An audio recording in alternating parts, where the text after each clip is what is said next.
ਭਲੋ ਭਲੋ ਰੇ ਕੀਰਤਨੀਆ। ਜਿਸ ਵਿੱਚ ਆਪ ਜੀ ਉਚਾਰਨ ਕਰਦੇ ਹਨ ਰੇ ਕੀਰਤਨੀਆ। ਰੇ ਦਾ ਭਾਵ ਹੁੰਦਾ ਹੈ ਕੀਰਤਨੀਆ। ਕੀਰਤਨੀਆ ਦੇ ਵਿੱਚ ਕੀਰਤਨ ਕਰਨ ਵਾਲੇ ਆਉਂਦੇ ਆ।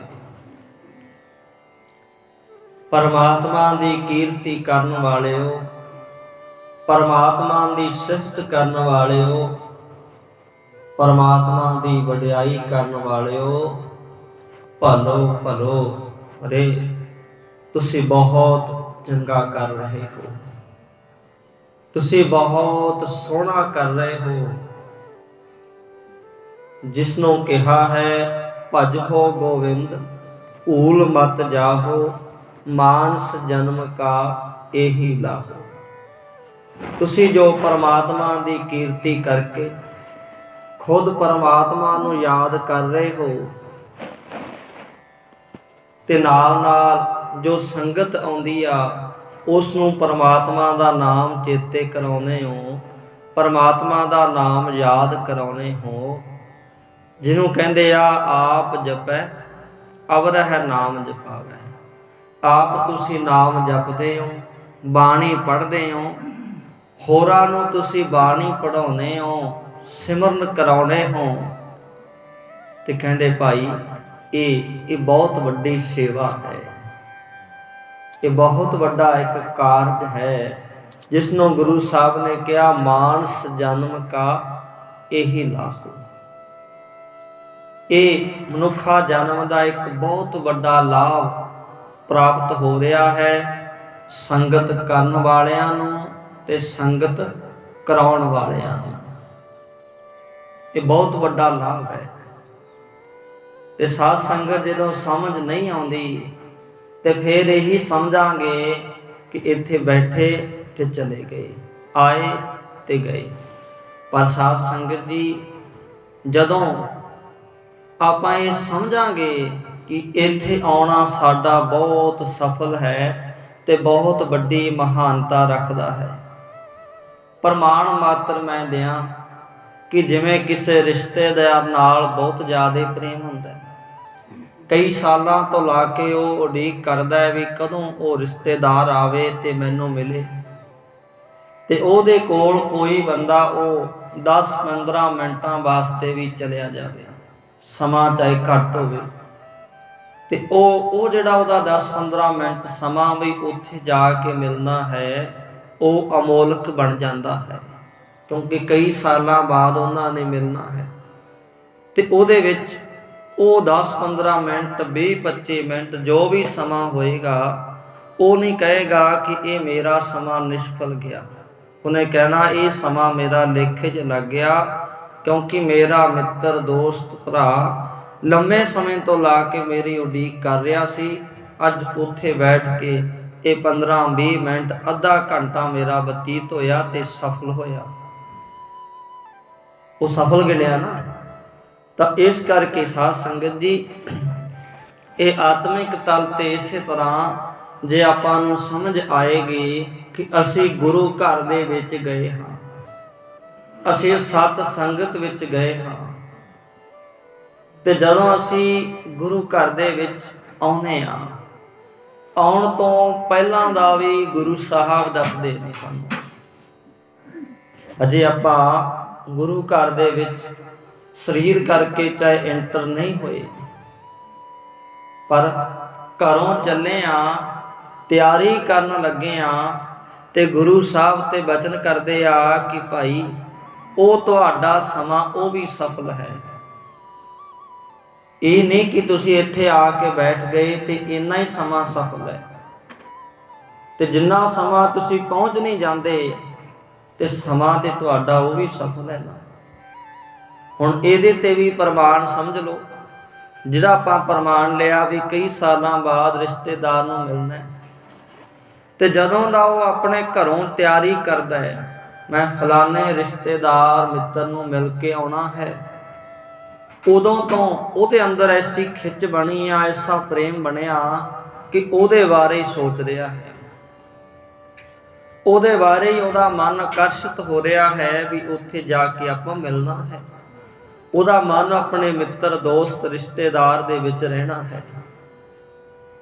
ਤੇ ਇੰਨਾ ਸਮਾਂ ਵੀ ਉਹਦਾ ਉਧਰ ਹੀ ਲੰਘਿਆ।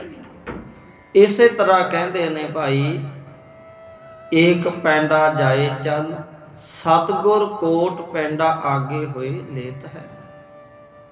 ਜਦੋਂ ਕਹਿੰਦੇ ਇਸ਼ਨਾਨ ਕਰਦਾ ਹੈ, ਜਦੋਂ ਉੱਠਦਾ ਹੈ, ਫਿਰ ਅਗਾਂਹ ਗੱਲ ਚਲੀ ਜਾਂਦੀ ਆ। ਇੱਥੋਂ ਤੱਕ ਕਈ ਵਾਰ ਸ਼ਾਮਾਂ ਨੂੰ ਮਨ ਬਣਦਾ ਹੈ। ਦੇਖੋ ਵਿਚਾਰ ਫਿਰ ਵੱਧ ਜਾਂਦੀ ਹੈ ਨਾ। ਸ਼ਾਮਾਂ ਨੂੰ ਆਸਣ ਤੇ ਪਿਆ ਤੇ ਸੋਚਦਾ ਹੈ ਸਵੇਰੇ ਆਪਾਂ ਗੁਰੂ ਘਰ ਜਾਣਾ ਹੈ, ਆਪਾਂ ਦਰਸ਼ਨ ਕਰਨੇ ਆ, ਆਪਾਂ ਸੇਵਾ ਕਰਨੀ ਆ, ਆਪਾਂ ਜਾ ਕੇ ਸਤ ਸੰਗਤ ਕਰਨੀ ਆ। ਤੇ ਉਹ ਜਿਹੜਾ ਸ਼ਾਮਾਂ ਦੇ ਟਾਈਮ ਯਾਦ ਕਰਕੇ ਸੁੱਤਾ, ਉਹ ਵੀ ਤੇ ਫਿਰ ਟਾਈਮ ਇੱਧਰ ਲੱਗਿਆ ਵੀ ਆਪਾਂ ਸਵੇਰੇ ਜਾਵਾਂਗੇ। ਸਵੇਰੇ ਉੱਠਿਆ ਹੈ, ਜਾਗ ਆਈ ਆ, ਇਸ਼ਨਾਨ ਕਰ ਰਿਹਾ ਹੈ, ਮਨ ਦੇ ਵਿੱਚ ਹੈ ਕਿ ਮੈਂ ਗੁਰੂ ਘਰ ਜਾਵਾਂ। ਤੇ ਸਾਧ ਸੰਗਤ ਕਈ ਵਾਰ ਜਿਹੜੇ ਗੁਰਮੁਖ ਨੇ ਉਹ ਤੇ ਇਸ਼ਨਾਨ ਕਰਦੇ ਵੀ ਵਾਹਿਗੁਰੂ ਦਾ ਸਿਮਰਨ ਕਰਦੇ ਆ, ਇਸ਼ਨਾਨ ਕਰਦੇ ਵੀ ਭਜਨ ਕਰੀ ਜਾਂਦੇ ਆ, ਆਉਂਦੇ ਜਾਂਦੇ ਵੀ ਭਜਨ ਕਰਦੇ ਆ, ਬਾਣੀ ਪੜ੍ਹਦੇ ਆ। ਤੇ ਕਈ ਸਾਧ ਸੰਗਤ ਇਸ਼ਨਾਨ ਕਰਨ ਵੇਲੇ ਜਦੋਂ ਦੇ ਉੱਠਦੇ ਆ, ਉਦੋਂ ਤੋਂ ਆਪਣਾ ਜਿਹੜਾ ਇਹ ਕੰਨ ਹੈ ਤੇ ਆਪਣਾ ਜਿਹੜਾ ਮਨ ਹੈ ਉਹ ਗੁਰੂ ਦੀ ਬਾਣੀ ਵੱਲ ਕਰ ਲੈਂਦੇ ਆ। ਤਨ ਉਹਨਾਂ ਦਾ ਘਰੇ ਆ, ਸਰੀਰ ਘਰੇ ਆ, ਪਰ ਇੱਕ ਮਨ ਨੂੰ ਤੇ ਇੱਕ ਆਪਣੇ ਕੰਨਾਂ ਨੂੰ ਉਹ ਗੁਰੂ ਦੀ ਬਾਣੀ ਨਾਲ ਜੋੜ ਕੇ ਰੱਖਦੇ ਆ। ਨਾਲ ਨਾਲ ਗੁਰੂ ਦੀ ਬਾਣੀ ਵੀ ਉਹ ਉੱਥੇ ਸੁਣੀ ਜਾਂਦੇ ਆ। ਤੇ ਜਦੋਂ ਇਸ਼ਨਾਨ ਕਰਕੇ ਆਉਂਦੇ ਆ ਤੇ ਗੁਰੂ ਸਾਹਿਬ ਸਮਝਾਉਂਦੇ, ਕਹਿੰਦੇ ਭਾਈ ਗੁਰਦਾਸ ਜੀ ਕਹਿੰਦੇ, ਏਕ ਪੈਂਡਾ ਜਾਏ ਚੱਲ। ਤੇ ਜਦੋਂ ਤਿਆਰ ਹੋ ਕੇ ਇੱਕ ਪੈਰ ਪੱਟਿਆ ਹੈ, ਅੱਜ ਮੈਂ ਗੁਰੂ ਕੇ ਚਰਨਾਂ ਵਿੱਚ ਜਾ ਕੇ ਹਾਜ਼ਰੀ ਲਾਉਣੀ ਆ। ਤੇ ਫਿਰ ਕੀ ਹੋਇਆ? ਕਹਿੰਦੇ ਤੇਰਾ ਉਹ ਪੱਟਿਆ ਹੋਇਆ ਇੱਕ ਪੈਰ ਸਫਲ ਹੋ ਗਿਆ। ਤੇ ਕੀ ਕਹਿੰਦੇ ਨੇ? ਕਹਿੰਦੇ ਸਤਿਗੁਰ ਕੋਟ ਪੈਂਡਾ ਆਗੇ ਹੋਏ ਲੇਤ ਹੈ। ਗੁਰੂ ਸਾਹਿਬ ਬਚਨ ਕਰਦੇ ਆ ਨਾ, ਆਏ ਮਿਲ ਗੁਰ ਸਿੱਖ ਆਏ ਮਿਲ, ਤੂੰ ਮੇਰੇ ਗੁਰੂ ਕੇ ਪਿਆਰੇ, ਤੂੰ ਮੇਰੇ ਗੁਰੂ ਕੇ ਪਿਆਰੇ। ਬਚਨ ਕੀਤਾ, ਆਏ ਮਿਲ। ਪਹਿਲਾ ਵਚਨ ਆਏ, ਆ ਮਿਲ, ਸਾਨੂੰ ਮਿਲ। ਫਿਰ ਗੁਰਸਿੱਖ, ਐ ਗੁਰਸਿੱਖ ਤੂੰ ਮੇਰੇ ਗੁਰੂ ਕੇ ਪਿਆਰੇ, ਤੂੰ ਮੇਰੇ ਗੁਰੂ ਦਾ ਬਹੁਤ ਪਿਆਰਾ ਹੈ, ਬਹੁਤ ਚੰਗਾ ਲੱਗਦਾ ਹੈ ਮੈਨੂੰ, ਤੇ ਮੈਨੂੰ ਆ ਕੇ ਮਿਲ। ਇਸੇ ਤਰ੍ਹਾਂ ਚੱਲਿਆ ਹੋਇਆ ਕਦਮ ਕਦਮ ਉਹ ਤੇਰਾ ਭਾਈ ਲੇਖੇ 'ਚ ਹੈ, ਉਹ ਤੇਰਾ ਸਫਲ ਹੈ ਕਿ ਜਦੋਂ ਤੇਰਾ ਮਨ ਗੁਰੂ ਦੀ ਬਾਣੀ ਵਾਲੇ ਪਾਸੇ ਆ। ਥੋੜਾ ਜਿਹਾ ਖਿਆਲ ਵੀ ਰੱਖਣਾ ਪੈਂਦਾ ਹੈ। ਚੱਲੇ ਆ ਗੁਰੂ ਦੇ ਚਰਨਾਂ ਵਿੱਚ, ਪਰ ਰਸਤੇ 'ਚ ਕੋਈ ਵੀ ਮਿਲਦਾ ਹੈ, ਆਉਂਦਾ ਹੈ, ਜਾਂਦਾ ਹੈ, ਆਪਾਂ ਕਿਸੇ ਦੀ ਨਿੰਦਿਆ, ਕਿਸੇ ਦਾ ਬੁਰਾ ਮਨ ਵਿੱਚ ਨਹੀਂ ਚਿਤਵਾਉਣਾ। ਜਿਹਨੂੰ ਗੁਰੂ ਸਾਹਿਬ ਰੋਕਦੇ ਆ, ਪਰ ਕਾ ਬੁਰਾ ਨਾ ਰੱਖੋ ਚੀਤ, ਤੁਮ ਕੋ ਦੁੱਖ ਨਹੀਂ ਭਾਈ ਮੀਤ। ਇਹ ਖਿਆਲ ਰੱਖਣਾ ਹੈ, ਇਹ ਦਵਾਈ, ਇਹ ਨਾਲ ਪਰਹੇਜ਼ ਰੱਖਣਾ ਹੈ। ਤੇ ਜੇ ਆਉਂਦਿਆਂ ਆਪਾਂ ਨਿੰਦਿਆ ਸ਼ੁਰੂ ਕਰ ਦਿੱਤੀ, ਸਤ ਸੰਗਤ ਕੀਤੀ, ਫਿਰ ਕੋਈ ਮਿਲਿਆ, ਫਿਰ ਨਿੰਦਿਆ ਸ਼ੁਰੂ ਕਰ ਦਿੱਤੀ, ਤਾਂ ਫਿਰ ਭਾਈ ਗੁਰੂ ਦੀ ਖੁਸ਼ੀ ਨਹੀਂ ਹੋਣੀ ਸਾਡੇ ਤੇ, ਫਿਰ ਖੁਸ਼ੀ ਨਹੀਂ ਹੋਵੇਗੀ। ਇਸ ਕਰਕੇ ਇਹ ਗੱਲ ਹੋ ਜਾਂਦੀ ਆ, ਜਿਵੇਂ ਹੀਰੇ ਜਵਾਹਰਾਤ ਤਾਂ ਮਿਲ ਗਏ, ਪਰ ਉਹਨਾਂ ਦੀ ਨਾ ਕਦਰ ਹੋਣ ਕਰਕੇ ਤੇ ਉਹਨਾਂ ਨੂੰ ਕੂੜ ਕਰ ਦਿੱਤਾ ਗਿਆ, ਕਰਕਟ ਵਿੱਚ ਪਾ ਦਿੱਤਾ ਗਿਆ। ਭਾਵ ਉਹਨਾਂ ਦੀ ਕਦਰ ਨਹੀਂ ਪਛਾਣੀ। ਇਸ ਤਰ੍ਹਾਂ ਸਾਡੇ ਜਿਹੜੇ ਸਵਾਸ ਹੈ, ਇਹ ਪ੍ਰਮਾਤਮਾ ਦੇ ਚਰਨਾਂ ਜਦੋਂ ਆਪਾਂ ਆਉਂਦੇ ਹਾਂ, ਗੁਰੂ ਘਰ ਦੇ ਵਿੱਚ ਆਉਂਦੇ ਹਾਂ, ਇਹ ਜਵਾਹਰਾਤਾਂ ਤਾਈਂ ਮਹਿੰਗੇ ਹੋ ਗਏ, ਸਫਲ ਹੋ ਗਏ। ਪਰ ਜਦੋਂ ਉਹ ਨਿੰਦਿਆ ਚੁਗਲੀ ਕੋਈ ਕਰਦਾ ਹੈ, ਉਦੋਂ ਸਾਧ ਸੰਗਤ ਗੁਰੂ ਨਾਰਾਜ਼ ਹੋ ਜਾਂਦਾ ਹੈ। ਉਦੋਂ ਗੁਰੂ ਨਾਰਾਜ਼ ਹੁੰਦਾ ਹੈ ਕਿ ਇਹ ਕੰਮ ਆਪਾਂ ਨਹੀਂ ਕਰਨਾ। ਕਿਉਂਕਿ ਜਿਵੇਂ ਵਚਨ ਕਹਿੰਦੇ ਆ ਨਾ, ਕਬੀਰਾ ਤੇਰੀ ਝੋਂਪੜੀ ਗਲ ਕੱਟੀਆਂ ਕੇ ਪਾਸ, ਜੋ ਕਰਨਗੇ ਸੋ ਭਰਨਗੇ, ਤੂੰ ਕਿਉਂ ਭਇਆ ਉਦਾਸ। ਉਹ ਕਹਿੰਦੇ ਤੇਰੀ ਝੁੰਬੀ ਉੱਥੇ ਬਣੀ ਹੋਈ ਆ ਜਿੱਥੇ ਬਸ ਛਣ ਲੱਗਦਾ ਤੇ ਗਲ ਕੱਟ ਦਿੰਦੇ ਆ। ਇੰਨਾ ਜ਼ੁਲਮ ਹੁੰਦਾ। ਪਰ ਕਹਿੰਦੇ ਜਿਹੜਾ ਬੰਦਾ ਕਰ ਰਿਹਾ ਹੈ ਉਹਨੂੰ ਭਰਨਾ ਵੀ ਪੈਣਾ ਹੈ। ਜੋ ਕਰੇਗਾ ਸੋ ਭਰੇਗਾ। ਉਹ ਗੁਰੂ ਦੀ ਬਾਣੀ ਨੇ ਫੈਸਲਾ ਕੀਤਾ, ਕਹਿੰਦੇ ਇਹ ਕਰ ਕਰੇ ਸੋ ਇਹ ਕਰ ਪਾਏ। ਉਹ ਤਾਂ ਉਹਨੇ ਆਪੇ ਪਾ ਲੈਣਾ ਹੈ। ਤੇ ਫਿਰ ਹਿਸਾਬ ਕਿਤਾਬ ਕਰਨ ਵਾਸਤੇ ਧਰਮ ਲਾਏ ਆ। ਕਰਮ ਦਾ ਹਰ ਇੱਕ ਦਾ ਹਿਸਾਬ ਦੇਣ ਵਾਸਤੇ ਪਰਮਾਤਮਾ ਜੀ ਆਪ ਬੈਠੇ ਆ। ਤੇ ਫਿਰ ਆਪਾਂ ਕਾਹਦੇ ਵਾਸਤੇ ਉਹਦੀ ਫਿਕਰ ਕਰਨੀ ਆ। ਜੋ ਕਰਨਗੇ ਸੋ ਭਰਨਗੇ, ਜੋ ਕਰ ਰਹੇ ਸੋ ਭਰ ਰਹੇ ਆ। ਜਿਨ੍ਹਾਂ ਨੇ ਕੀਤਾ ਉਹਨਾਂ ਨੇ ਭਰਿਆ ਵੀ ਹੈ। ਇਸ ਕਰਕੇ ਉਹ ਕਹਿੰਦੇ ਆ ਵੀ, ਸਮਝਾਉਂਦੇ ਆ ਵੀ ਆਪਾਂ ਕਿਸੇ ਦੀ ਨਿੰਦਿਆ, ਕਿਸੇ ਦੀ ਬੁਰਾਈ ਨਹੀਂ ਕਰਨੀ ਹੈ।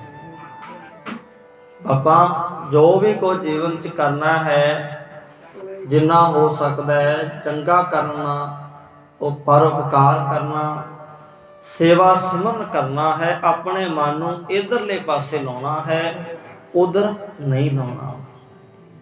ਇਸੇ ਕਰਕੇ ਸਮਝਾਇਆ ਕਿ ਭਾਈ ਜਿਹੜਾ ਸਮਾਂ ਸਾਡਾ ਸਤ ਸੰਗਤ ਵੱਲ ਗੁਜ਼ਰਿਆ, ਚਾਹੇ ਘਰੋਂ ਚੱਲੇ ਆ, ਸਤ ਸੰਗਤ ਵਿੱਚ ਬੈਠੇ ਆ, ਉਹ ਸਮਾਂ ਸਾਡਾ ਹੋ ਗਿਆ ਭਲਾ, ਚੰਗਾ ਹੋ ਗਿਆ ਸਮਾਂ। ਉਹ ਕਹਿੰਦੇ ਭਲੋ ਭਲੋ ਰੇ ਕੀਰਤਨੀਆਂ। ਇਸ ਕਰਕੇ ਇਹ ਕੀਰਤਨੀਓ, ਉਹ ਸਮਾਂ ਤੁਹਾਡਾ ਵੀ ਸਫਲ ਹੋ ਗਿਆ, ਤੁਹਾਡਾ ਵੀ ਉਹਦੇ ਵਿੱਚ ਭਲਾ ਹੋ ਗਿਆ, ਤੇ ਦੂਸਰਾ ਭਲੋ ਸੁਣਨ ਵਾਲੇ ਦਾ ਵੀ ਭਲਾ ਹੋ ਗਿਆ, ਉਹਦਾ ਵੀ ਚੰਗਾ ਹੋ ਗਿਆ। ਦੋਵਾਂ ਦੇ ਜਿਹੜੇ ਕਾਰਜ ਹੈ ਉਹ ਸਵਰ ਗਏ ਆ, ਦੋਵਾਂ ਤੇ ਗੁਰੂ ਦੀ ਖੁਸ਼ੀ ਹੋਈ ਆ। ਇਸ ਕਰਕੇ ਬਚਨ ਕੀਤਾ, ਰਾਮ ਰਮਾ ਰਾਮਾ ਗੁਣ ਗਾਓ। ਕਹਿੰਦੇ ਰਮਾ, ਰਮਿਆ ਹੋਇਆ ਰਾਮ ਅਕਾਲ ਪੁਰਖ ਵਾਹਿਗੁਰੂ ਜੋ ਪਰਮਾਤਮਾ ਹੈ। ਰਾਮਾ ਗੁਣ ਗਾਓ। ਉਸ ਅਕਾਲ ਪੁਰਖ ਪਰਮਾਤਮਾ ਦੇ ਤੁਸੀਂ ਗੁਣ ਗਾਉਣੇ ਆ, ਉਹਦੀ ਸਿਫਤ ਕਰਨੀ ਆ, ਉਹਦੀ ਵਡਿਆਈ ਕਰਨੀ ਆ। ਤੇ ਨਾਲ ਵਚਨ ਕੀ ਹੈ, ਛੋੜ ਮਾਇਆ ਕੀ ਧੰਦ ਸਵਾਓ ਰਹਾਓ। ਵਿਸਰਾਮ ਦੇ ਕੇ ਸਮਝਾਇਆ, ਛੋੜ ਮਾਇਆ ਕੇ ਧੰਦ ਸਵਾਓ। ਸਵਾਓ ਦਾ ਭਾਵ ਸਵਾਦ ਵੀ ਆ, ਸਵਾਓ ਦਾ ਭਾਵ ਪ੍ਰਯੋਜਨ ਵੀ ਆ, ਸਵਾਓ ਦਾ ਭਾਵ ਸਵਾਲ ਵੀ ਆ, ਤੇ ਸਵਾਓ ਦਾ ਭਾਵ ਸਵਾ ਵੀ ਬਣਦੀ ਆ, ਤੇ ਸਵਾਓ ਦਾ ਭਾਵ ਪਦਾਰਥ ਵੀ ਬਣਦੇ ਆ। ਕਹਿੰਦੇ ਛੋੜ ਮਾਇਆ ਕੇ, ਮਾਇਆ ਤੋਂ ਜਿਹੜੇ ਬਣੇ ਹੋਏ ਆ ਉਹਨਾਂ ਨੂੰ ਛੱਡ ਦੇ ਕਿ ਧੰਦ ਸਵਾਓ। ਧੰਦ ਦਾ ਭਾਵ ਜਿਹੜੇ ਧੰਦੇ ਆ, ਸਵਾਓ ਦਾ ਭਾਵ ਜਿਹੜੇ ਤੇਰੇ ਹੋਰ ਪ੍ਰਯੋਜਨ ਹਨ, ਹੋਰ ਪਾਸੇ ਮਨ ਭਜਦਾ ਹੈ, ਉਹ ਛੱਡ ਦੇ। ਇੱਥੇ ਇਹ ਨਹੀਂ ਕਹਿ ਰਹੇ ਵੀ ਜਿਹੜਾ ਤੂੰ ਆਪਣੀ ਕਿਰਤ ਕਮਾਈ ਕਰਦਾ ਹੈ, ਮਿਹਨਤ ਕਰਦਾ ਹੈ, ਉਹਨੂੰ ਛੱਡ ਦੇ, ਕਿਉਂਕਿ ਗੁਰੂ ਸਾਹਿਬ ਕਹਿੰਦੇ ਕਿਰਤ ਕਰੋ, ਨਾਮ ਜਪੋ, ਵੰਡ ਛਕੋ। ਕਿਰਤ ਕਰਨ ਦਾ ਜਿਹੜਾ ਸ਼ਬਦ ਹੈ ਉਹ ਗੁਰੂ ਸਾਹਿਬ ਨੇ ਸਭ ਤੋਂ ਪਹਿਲਾਂ ਰੱਖਿਆ। ਕਿਰਤ ਕਰ, ਦਸਾਂ ਨੌਆਂ ਦੀ ਕਿਰਤ ਹੋਵੇਗੀ ਤੇ ਨਾਮ ਜਪੋ, ਨਾਮ ਜਪੇਗਾ। ਜਦੋਂ ਨਾਮ ਜਪੇਗਾ ਮਨ 'ਚ ਦਇਆ ਆਊਗੀ, ਮਨ 'ਚ ਧੀਰਜ ਆਊਗਾ। ਉਹ ਦਸਾਂ ਨੌਆਂ ਦੀ ਕਿਰਤ ਕਮਾਈ ਤੇਰੀ ਥੋੜੀ ਹੋਵੇ ਚਾਹੇ ਬਹੁਤੀ ਹੋਵੇ, ਉਹ ਬਹੁਤੀ ਫਲੂਗੀ। ਉਹ ਜਦੋਂ ਫਲੂਗੀ ਤੇ ਤੈਨੂੰ ਗੁਰੂ ਬਲ ਦੇਵੇਗਾ, ਤਾਕਤ ਦੇਵੇਗਾ, ਵੰਡ ਛਕੋ। ਉਹਨੂੰ ਤੂੰ ਵੰਡ ਕੇ ਛਕੇਗਾ, ਉਹ ਅਸੀਸਾਂ ਮਿਲਣਗੀਆਂ ਤੇ ਫਿਰ ਹੋਰ ਕਿਰਪਾ ਹੋਵੇਗੀ। ਕਿਉਂਕਿ ਹਰ ਇੱਕ ਬੰਦਾ ਅਸੀਸ ਨਹੀਂ ਦਿੰਦਾ, ਹਰ ਇੱਕ ਬੰਦਾ ਦਿਲੋਂ ਵੀ ਅਸੀਸ ਨਹੀਂ ਦਿੰਦਾ। ਪਰ ਸਾਧ ਸੰਗਤ ਜੀ, ਹਰ ਇੱਕ ਬੰਦਾ ਦਿਖਾਵਾ ਵੀ ਨਹੀਂ ਹੁੰਦਾ। ਕਿਸੇ ਗਰੀਬ ਦੀ, ਕਿਸੇ ਲੋੜਵੰਦ ਦੀ ਦਿਲੋਂ ਨਿਕਲੀ ਹੋਈ ਅਸੀਸ ਕਈ ਵਾਰ ਪ੍ਰਾਣੀ ਦਾ ਭਲਾ ਕਰ ਜਾਂਦੀ ਆ, ਤੇ ਕਈ ਵਾਰ ਨਿਕਲੀ ਹੋਈ ਬਦ ਅਸੀਸ ਬਹੁਤ ਵੱਡਾ ਨੁਕਸਾਨ ਵੀ ਕਰ ਜਾਂਦੀ ਹੈ। ਇਸ ਕਰਕੇ ਸਮਝਾਉਂਦੇ ਆ, ਕਹਿੰਦੇ ਅਰਦਾਸ ਕੀਤੀ ਹੋਈ ਵੀ ਜਿਹੜੀ ਦਿਲੋਂ ਹੁੰਦੀ ਆ, ਉਹ ਪਰਮਾਤਮਾ ਦੇ ਦਰ ਤੇ ਸੁਣੀ ਜਾਂਦੀ ਹੈ। ਜਿਵੇਂ ਕਹਿੰਦੇ ਆ, ਖੁਦਾ ਕੇ ਦਰ ਪਰ ਮਨਜ਼ੂਰ ਹੋਤੀ ਹੈ, दुआ जब जे दिल से होती है, मुश्किल तो जही है जे मुश्किल से होती है। समझाया ना, वो चाहे कोई कवि है चाहे कोई भी आ, पर उन्हें गल बहुत सोहनी कीती है कि खुदा दे दर ते, परमात्मा दे दर ते अरदास, उन्होंने दुआ शब्द वरत लिया, मुसलमान दुआ कहते हैं। वो कहते दुआ सुनी जाती आ। ਉਹ ਇਹ ਨਹੀਂ ਕਿ ਜਿਹੜਾ ਹਰ ਵਕਤ ਬੈਠਿਆ ਨਾਮ ਜਪਦਾ ਉਹਦੀ ਸੁਣਦਾ ਹੈ, ਜਿਹੜਾ ਨਹੀਂ ਨਾਮ ਜਪਦਾ ਜੇ ਉਹ ਦੁਆ ਕਰਦਾ ਉਹਦੀ ਵੀ ਸੁਣਦਾ। ਜਿਹੜਾ ਅੰਮ੍ਰਿਤ ਧਾਰੀ ਆ ਉਹਦੀ ਵੀ ਸੁਣਦਾ ਹੈ, ਤੇ ਜਿਹਨੇ ਨਹੀਂ ਅੰਮ੍ਰਿਤ ਛਕਿਆ ਸੁਣ ਉਹਦੀ ਵੀ ਲੈਂਦਾ। ਦੁਆ ਉਹ ਸੁਣਦਾ ਹੈ, ਪਰ ਸੁਣਦਾ ਕਦੋਂ ਆ? ਕਹਿੰਦੇ ਜਬ ਜੇ ਦਿਲ ਸੇ ਹੋਤੀ ਹੈ, ਜਦੋਂ ਇਹ ਸਾਡੇ ਦਿਲੋਂ ਅੰਦਰੋਂ ਨਿਕਲਦੀ। ਹੁਣ ਪ੍ਰਮਾਣ ਮਾਤਰ ਨੇ ਆ, ਜਿਸ ਹਾਥੀ ਨੂੰ ਤੰਦੂਏ ਨੇ ਗਰਸ ਲਿਆ। ਹੁਣ ਆਪਾਂ ਤਾਂ ਸਾਰਿਆਂ ਨੂੰ ਮਨੁੱਖਾ ਸਰੀਰ ਮਿਲਿਆ ਨਾ, ਸਾਰੀ ਸੋਝੀ ਆ, ਸਾਰਾ ਪਤਾ ਆਪਦੇ ਬਾਰੇ ਵੀ ਪਤਾ। ਤੇ ਕਈ ਵਾਰ ਆਪਣੀ ਅਰਦਾਸ ਬੰਦਾ ਆਪ ਕਿਉਂ ਨਹੀਂ ਕਰਦਾ? ਕਰ ਸਕਦਾ ਹੈ। ਕਿਉਂ? ਕਿਉਂਕਿ ਕਈ ਵਾਰ ਉਹ ਆਪਣਾ ਆਪ ਭੁੱਲ ਕੇ ਬੇਨਤੀ ਕਰਦਾ, ਮਹਾਰਾਜ ਮੈਥੋਂ ਭੁੱਲ ਹੋਈ ਆ, ਤੁਸੀਂ ਮੇਰੇ ਤੇ ਕਿਰਪਾ ਕਰੋ। ਤੇ ਕਈ ਵਾਰ ਉਹਦਾ ਮਨ ਜੁੜ ਜਾਂਦਾ ਹੈ, ਉਹ ਆਪ ਕਰ ਲੈਂਦਾ ਹੈ। ਪਰ ਕਈ ਵਾਰ ਕੀ ਹੁੰਦਾ ਹੈ ਨਾ, ਉਹਨੂੰ ਬੇਨਤੀ ਕਰਨ ਲੱਗਦਾ, ਉਹਦੇ ਗੁਨਾਹ ਉਹਦੇ ਆ ਕੇ ਸਾਹਮਣੇ ਖੜ ਜਾਂਦੇ ਆ। ਮਨਾ ਗੁਰੂ ਨੂੰ ਤੂੰ ਇਹ ਬੇਨਤੀ ਕਰ ਰਿਹਾ, ਤੇ ਤੂੰ ਤਾਂ ਆ ਔਗਣ ਕੀਤੇ ਆ ਜਿਹੜੇ ਗੁਰੂ ਨੂੰ ਚੰਗੇ ਨਹੀਂ ਲੱਗਦੇ, ਆ ਤੂੰ ਪਾਪ ਕੀਤੇ ਆ ਜਿਹੜੇ ਗੁਰੂ ਅੱਗੇ, ਜਿਹੜੇ ਤੈਨੂੰ ਕਰਨੇ ਨਹੀਂ ਚਾਹੀਦੇ ਸੀ, ਤੋਂ ਗੁਰੂ ਮਨਾ ਕਰਦਾ। ਤੂੰ ਤੇ ਗੁਰੂ ਅੱਗੇ ਅਰਦਾਸ ਤਾਂ ਕਰ ਰਿਹਾ, ਤੂੰ ਮੰਗਤਾ ਰਿਹਾ ਵੀ ਆ ਮੈਨੂੰ ਦੇ ਦੇ, ਪਰ ਆ ਜਿਹੜੇ ਤੇ ਗੁਰੂ ਖੁਸ਼ ਨਹੀਂ ਹੁੰਦਾ, ਉਹ ਤੂੰ ਗੁਨਾਹ ਕੀਤੇ ਆ। ਉਸ ਤਰ੍ਹਾਂ ਉਹਦੇ ਮਨ 'ਚ ਉਹ ਹੁੰਦਾ ਹੈ। ਤੇ ਇਸ ਕਰਕੇ ਉਹ ਆਪਣੇ ਆਪ ਨਾਲ ਕਈ ਵਾਰ, ਕਿਉਂਕਿ ਸੱਚਾ ਦਰਬਾਰ ਹੈ, ਸੱਚਾ ਤਖਤ ਹੈ, ਤੇ ਫਿਰ ਉਹਨੂੰ ਉੱਥੇ ਨੀਵੀਂ ਪਾਉਣੀ ਪੈਂਦੀ ਹੈ। ਜਿਵੇਂ ਗੁਨਾਹ ਕਰਕੇ ਬੰਦਾ ਆਪਣੇ ਪਿਤਾ ਦੇ ਸਾਹਮਣੇ ਝੁਕਦਾ ਹੈ, ਨੀਵੀਂ ਪਾ ਲੈਂਦਾ, इस तरह कहते वो समझाते हैं, कहते मुश्किल तो यही है कि जे दिल से होती है। भाई ये मुश्किल है कि ये तेरा मन जुड़ जावे, तेरा तन भी हाजिर होवे, तेरा मन भी हाजिर होवे, ते तेरी जीव तो भी वही बोल बोले जान। ये एकाग्र करना औखा है। ये दिल मन हिरदा ये तेरी रसना सारे एक टाइम एको ही अंदरों आवाज आवे। कहते जो दिल तो होंदी है ना, उदों फिर परमात्मा आप साक्षात होके खड़ जाता है। फिर परमात्मा आप उस कार्य नूं सवारदा है। इसे करके कहते आ छोड़ माया के तंद सौ तंद जिहड़े ने प्रयोजन जिहड़े ने वो छड्ड के भाई तू परमात्मा का भजन कर, बंदगी कर, रहाओ विश्राम दे के इत्थे गुरु साहब ने उच्चारण करके समझाया है। जो बाकी शब्द आप अगे गुरु कृपा नाल विचार करांगे। सो विचार करदे तो बेअंत फुल्लां दी खिमा सुनो साध संगत ते सतगुरु महाराज बख्शण जोग हैं। जो भी गुरु की बाणी का भाव महात्म है समूह संगतां दे हिरदियां च बसाउण। इस तरह सत संगत करन दा, नाम भजन बाणी पढ़न सुनन दा बल उतम बख्श के अपनियां सेवावां आप लैके मन गुरु के चरनां नाल जोड़न। सो इस समय आपां सिमरन करांगे। फिर उस तो बाद आनंद साहब जी का जाप, फिर अरदास बेनती। पलो पलो रे कीर्तनिया राम रमा राम गुण गाओ। छोड़ माया के तंद सुआओ रहाओ। वाहिगुरू जी का खालसा वाहिगुरू जी की फतेह। वाहिगुरू वाहिगुरू।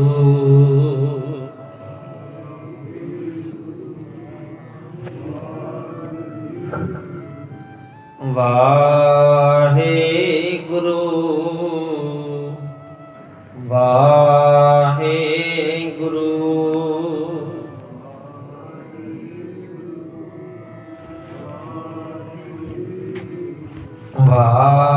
वाहिगुरू वाहिगुरू।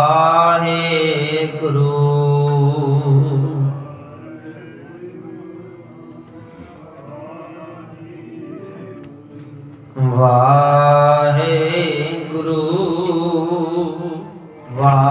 वाहिगुरू। वाहिगुरू वाहिगुरू।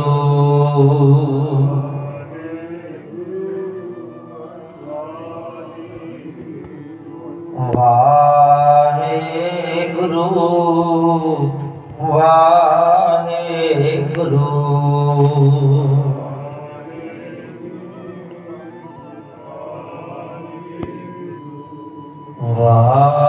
वाहिगुरू वाहिगुरू। वाहिगुरू वाहिगुरू।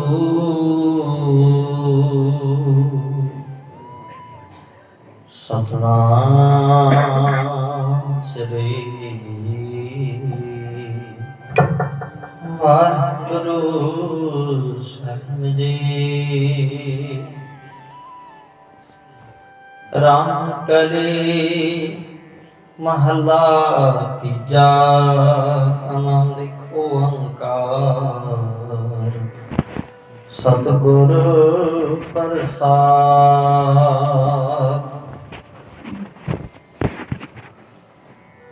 आनंद पाया मेरी माए।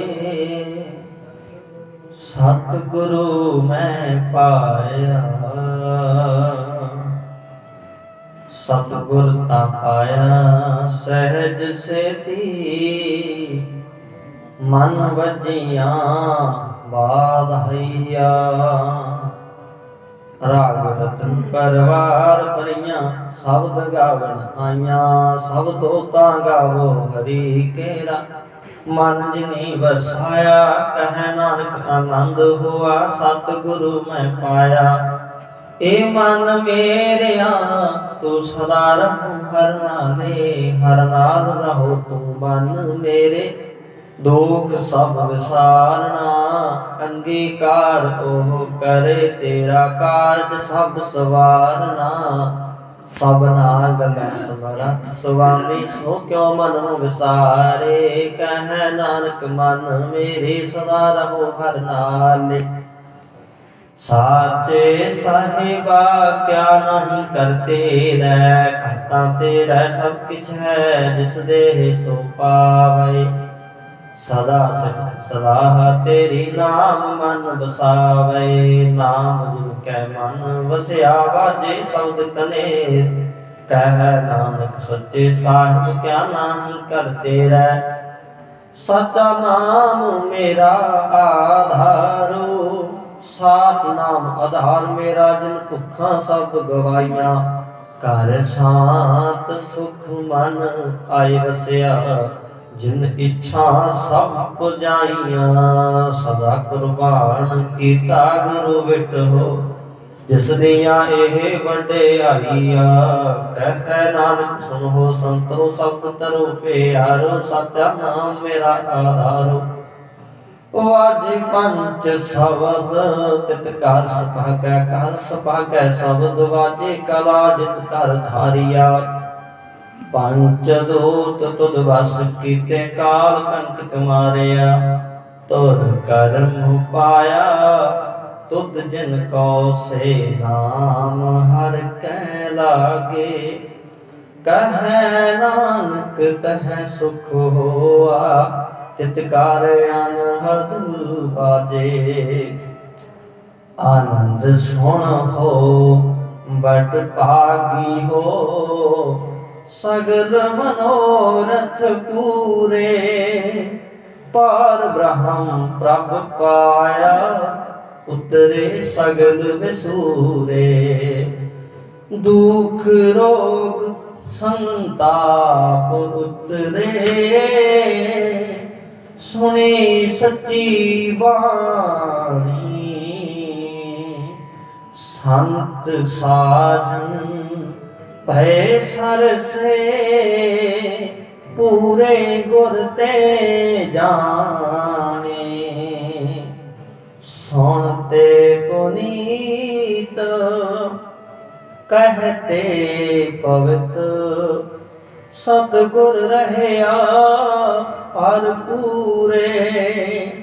बिनवंत नानक गुर चरण लागे, बाजे अनहद तूरे। सुनते पुनीत कहते पवित, सतगुर रहया भरपूरे।